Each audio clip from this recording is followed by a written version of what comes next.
Olá, muito bom dia a você que nos acompanha aqui pelo Notícias Agrícolas, no ar mais um boletim. A gente traz para discussão uma polêmica, afinal de contas, há pelo menos 2 anos aí que a gente espera por uma decisão do STF, o Supremo Tribunal Federal, e está na pauta de julgamento do STF hoje esse caso referente aí a Ferrogrão. De acordo com as informações, o Supremo Tribunal Federal deve divulgar nessa quarta-feira, portanto hoje, a liberação da Ferrogrão. A gente vai entender o que está acontecendo e por que essa polêmica está se arrastando há tanto tempo, e quem vai nos ajudar nesse entendimento é o Edeon Vaz Ferreira, está aqui com a gente, diretor executivo do Movimento Pro Logística. 2 anos de espera, Edeon. Será que hoje temos aí finalmente o julgamento dessa questão? Enfim, conta pra gente o que aconteceu e por que essa situação está parada já há 2 anos lá no STF, Edeon. Bem, o grande problema que nós temos no Brasil é a insegurança jurídica. Em março de 2021, o ministro Alexandre de Moraes concedeu uma liminar de um pedido de ADI que foi feita pelo PSOL, onde ele contestava a lei que desafetou 862 hectares no Parque Nacional do Jamanchim. Um dos pontos estratégicos que tem menos custo para a construção, que seria o ideal para a passagem da Ferrogrão, uma vez que ela é uma ferrovia que mais de 95% do trecho dela, traçado dela, ela está muito próxima da BR-163, quase que na faixa do domínio. Então, eles alegam, né, o pessoal alegou na ADI, de que não poderia ser desafetado por uma medida provisória, teria que ser por um projeto de lei. Ocorre que já existia naquele momento um passivo da BR-163 de 390 hectares, que já vinha se arrastando ao longo do tempo para obter essa desafetação. Então, de fato, o impacto da EF, Estrada de Ferro 170, que é chamada de Ferrogrão, ela impacta, na verdade, 440 hectares. Isso significa 0,54% do Parque Nacional. O parque tem 869.900 hectares. Nós estamos usando 400 e poucos hectares. Na época que foi feito isso, a medida provisória, ela fazia desafetação desses 862 hectares e acrescia ao parque 50 mil hectares vindas de uma área de preservação do Tapajós. Na tramitação pelo Congresso Nacional, eles retiraram essa inclusão de 50 mil hectares e ficou só a desafetação. Isso demonstra que houve discussão e que houve, no Congresso Nacional, uma decisão por parte do Congresso em relação a essa desafetação. Então, isso para nós, que não somos juristas, prova que houve a tramitação e está tudo ok, né? E aí, a partir dali, ficou totalmente paralisado todos os processos que estavam em andamento, licenciamento ambiental, e no licenciamento ambiental, as oitivas que são pedidas às comunidades indígenas, ribeirinhos, garimpeiros, moradores da região, E isso só é feito durante o processo de licenciamento ambiental. Durante esse processo, que ficou paralisado, eles marcaram para junho do ano passado, junho de 2022, a apreciação por parte do plenário. Isso foi tirado de pauta e só voltou para agora, para o dia 31 de maio, que é hoje, onde vai ser feito essa votação no plenário pela liberação do processo, ou seja, cassar a liminar e dar sequência à Ferrogrão, ou definitivamente enterrar o projeto da Ferrogrão. Que Então, a nossa coisa. expectativa é muito grande, porque estamos aguardando essa definição, torcendo para que isso aconteça. Nós temos visto aí, eu mesmo tenho participado de várias ações voltadas para o esclarecimento disso junto aos ministros do Supremo. E essa semana nós tivemos um dos trabalhos que eu participei, que foi da Câmara Temática da Ferrogrão, da Assembleia Legislativa de Mato Grosso, onde nós produzimos um documento que foi entregue à CNA, ao governo do Estado, e foi entregue a ministros do Supremo Tribunal. Pois é, Então, nós, Edeon, mas sim, alguma expectativa para essa votação de hoje? Pelo menos dá para prever como vai ser esse julgamento hoje ou vai ser uma grande interrogação? Temos que esperar de fato o julgamento acontecer. nós temos que esperar o julgamento acontecer, porque muita coisa pode acontecer até lá. Nós temos o voto do ministro do Aras, da Procuradoria-Geral da Uhum. República, e entende que ela é viável. Recentemente, a AGU mudou o seu parecer, dizendo que é contra a liberação da Ferrogrão, mas que deveria se achar uma outra forma de resolver isso, dado a importância. Então, a AGU não concorda com a constitucionalidade da lei, mas ele entende que o processo tem que ter outra alternativa de evoluir.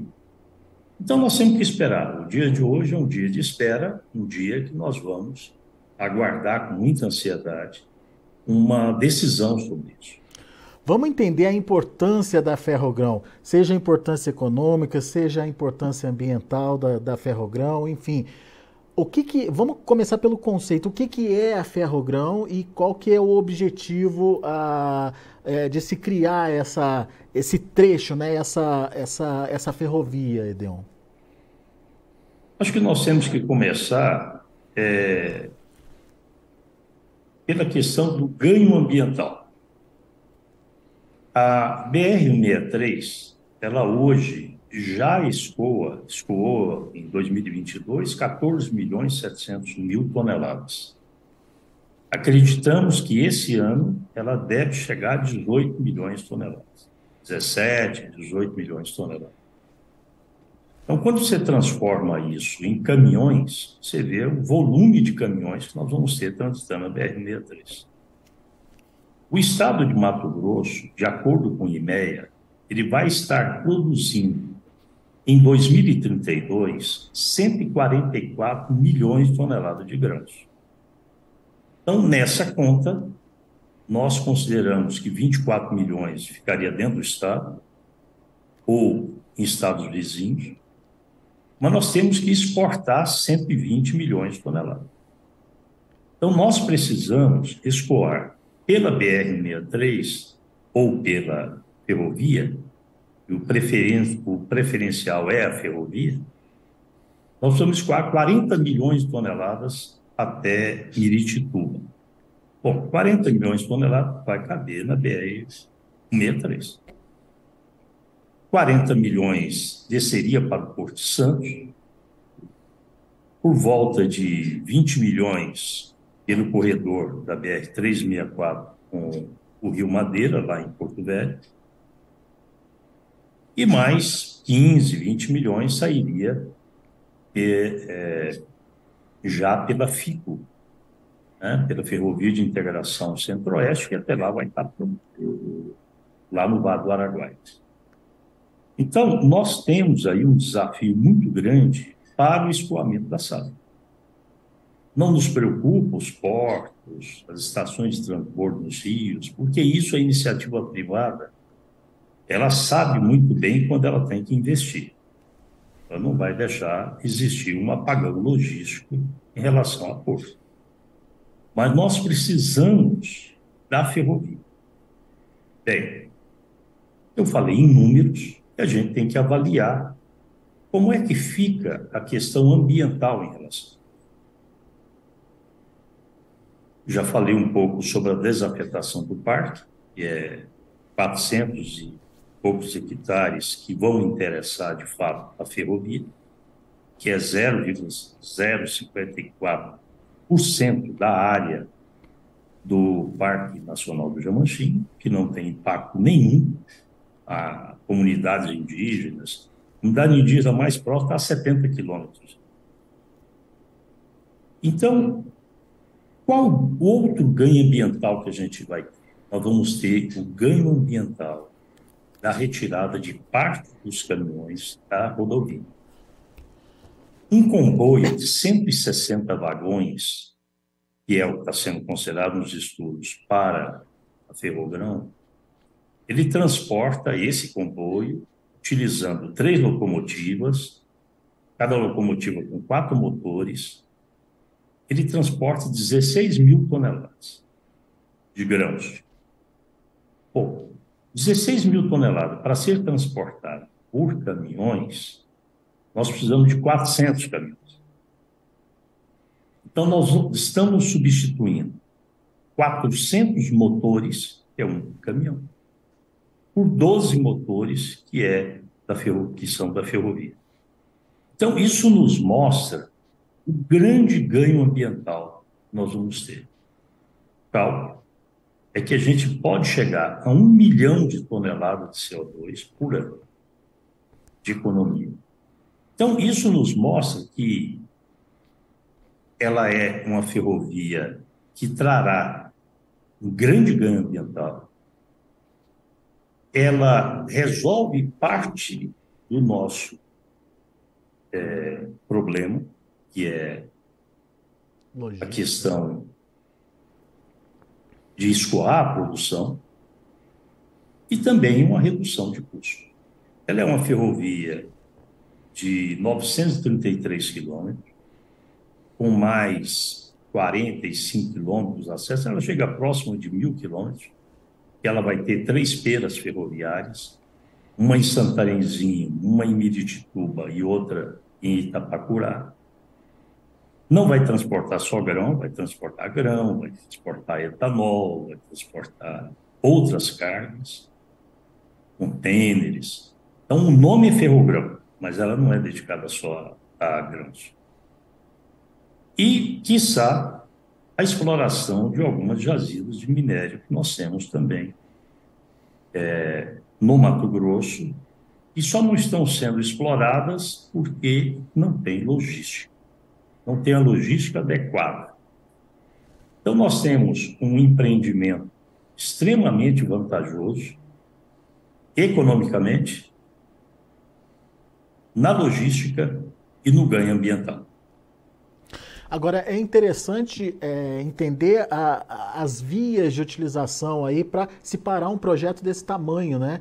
Estão contestando a forma como foi determinada essa retirada de parte aí do parque para uso da rodovia. E não o impacto que isso pode trazer economicamente, como você já trouxe, e nem ambientalmente, né? Não se discute aparentemente isso, se discute a forma como foi feito o processo. Que coisa mais louca isso aqui no Brasil, né? Essa judicialização de tudo, Edeon. Esse é o grande problema que nós temos no Brasil. Todos os pequenos partidos, e o pessoal é craque nisso, que não consegue ter voz e voto no Congresso Nacional, ele apela para o Supremo Tribunal. E o Supremo Tribunal acata. Isso é um absurdo, totalmente absurdo. Nós temos duas casas de lei, que é a Câmara dos Deputados e o Senado Federal, onde um defende os interesses do cidadão e o outro os interesses do Estado, que é o Senado, se vê subjugado a decisões do Supremo Tribunal Federal que nada tem de positivo para o crescimento do país. E o que mais nos dói é saber que o Supremo Tribunal Federal, que ministros tomam decisão lá no Supremo, causam um prejuízo enorme à nação e fica por isso mesmo. Pois é, eu fico Então, imaginando. nós perdemos 2 anos do processo de Isso que eu ia licenciamento falar. e construção da Ferrogrão, que poderia estar operando em, vamos chamar, 2021, mais 12 anos, 2033, nós poderíamos estar com ela operando pleno, né? E nós temos que ser subjugados a, como você mesmo disse, a somente uma questão processual. Que coisa louca. Agora, deixa eu entender então. 2 anos perdidos, Edeon, tem que começar de novo? É isso que eu estou entendendo? Basicamente, não é começar de novo, mas atualizar tudo aquilo que foi feito. Na questão ambiental, nem tanto. A questão ambiental já estava bastante evoluída. Isso vai permitir, com a liberação, talvez ainda esse ano, já comece a fazer as oitivas do processo de licenciamento ambiental,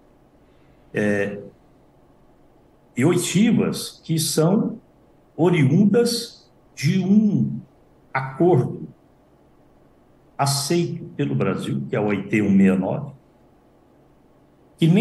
que não traz nenhum benefício ao país e que o Brasil deixou de solicitar a saída dessa convenção da OIT, denunciar a convenção da OIT em 2 oportunidades. A última foi em setembro do ano passado. Então, nós temos grandes inimigos para o desenvolvimento do Brasil. Organismos internacionais, ONGs, ideologias dentro do país. Então, é muita coisa que tem que se trabalhar para poder fazer isso. Então, eu acredito que 2 anos, esses 2 anos que eu falo, são 2 anos sendo otimista. Poderá ser até mais. Pois é. Vamos agora então pensar nas duas possibilidades. Como você disse, a cabeça do juiz e principalmente de juiz do STF a gente não sabe ou não consegue prever. Mas vamos imaginar positivamente, uma finalização positiva. Se começa então tudo de novo, como você colocou, ou pelo menos a atualização de todo o processo começa a ser feito novamente, e em quanto tempo a gente teria essa obra pronta, Edeon? Eu estimo que nós vamos ter aí pelo menos 2 anos entre a conclusão do processo de licenciamento ambiental, que tem a licença prévia e dá condicionantes, depois vem a licença de instalação, mas isso não impede fazer a licitação. Então, durante esses 2 anos, vai se revisar números, demanda, e quando foi feita, a demanda era uma, hoje é outra, né? Hoje nós temos números que a gente esperava para 2030, Já Mato Grosso aconteceu, já né? atingiu esse ano, é de 90 milhões de toneladas. Então, isso tem que ser atualizado, assim como tem que ser atualizado números de custos da obra, né? Porque já se falou em tantos números e só uma atualização poderá nos dizer quanto é. Então, eu acredito que 2 anos vai ser esse processo e pelo menos 10 para construir. Nós temos um problema muito sério na construção dessa ferrovia, que é a questão do verão amazônico. Obras na região amazônica, você só consegue fazer em 6 meses do ano. 6 meses é chuva. Uhum. 6 meses você consegue fazer pontes, consegue fazer bueiros, mas você não consegue fazer terraplanagem. A terraplanagem de uma ferrovia é muito mais precisa do que de uma rodovia. Ela é muito mais trabalhosa. Então, isso faz com que a gente leve mais tempo. Caso contrário, caso seja uma negativa o julgamento de hoje, o que acontece? É uma mudança no projeto original, mudança de traçado, enfim, quais as alternativas, Edeon? E o que isso impacta aí no projeto final? Bom, primeiro que existe alternativa, só que ela vai custar pelo menos 10 a 15% a mais no valor da obra, que você tem que contornar o parque, nesse caso. E aí não precisaria da desafetação. Isso torna o projeto menos estimulante. O investidor, pô, por uma questão desse tamanho, eu estou tendo problema para fazer uma ferrovia, imagina se não tivesse. Então, isso afasta um pouco os investidores. Então, mas essa é uma alternativa. A outra alternativa seria um novo projeto de lei, né? Porque aí essa lei seria declarada inconstitucional e teria que começar todo outro processo. Isso vai atrasar ainda mais a construção da ferrovia. E Não, aquele objetivo que a gente tem de levar 40 milhões de toneladas em 2032 para Miritituba vai para o espaço. não, Então, vamos. isso são coisas que só quem trabalha com infraestrutura e logística tem a paciência de acompanhar esses processos. Pois é. Vamos torcer para que realmente seja uma votação positiva e hoje, um julgamento positivo e hoje para a construção, para o deslanchamento, deslanchar aí da Ferrogrão, né? A gente espera que realmente o convencimento dos ministros seja favorável aí a essa situação. E a gente vai ficar de olho nas informações e qualquer novidade que você também entender aí desse julgamento de hoje, avisa a gente aqui, Edeon.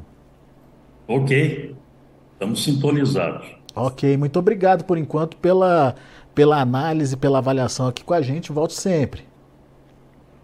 Eu agradeço o convite. Um abraço a todos.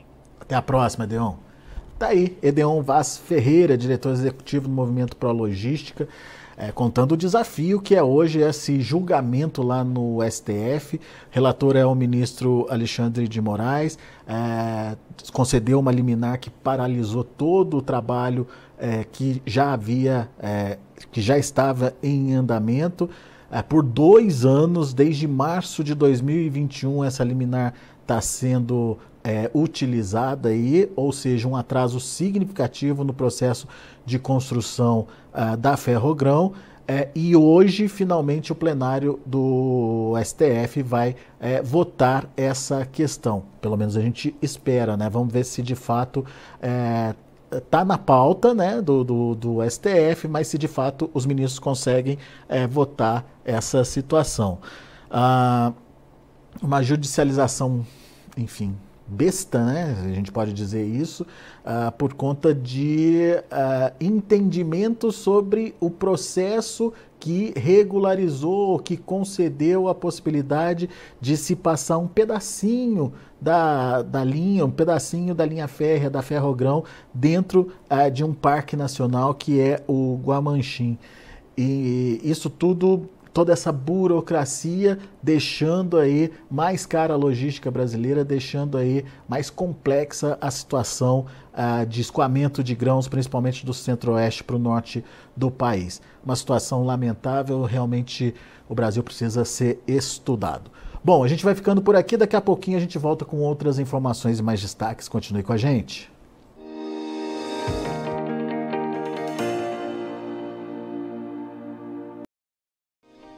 Se inscreva em nossas mídias sociais. No Facebook, Notícias Agrícolas. No Instagram, @Notícias Agrícolas. E em nosso Twitter, @Norteagri. E para não perder nenhum vídeo, não se esqueça de nos acompanhar no YouTube e na Twitch, Notícias Agrícolas Oficial.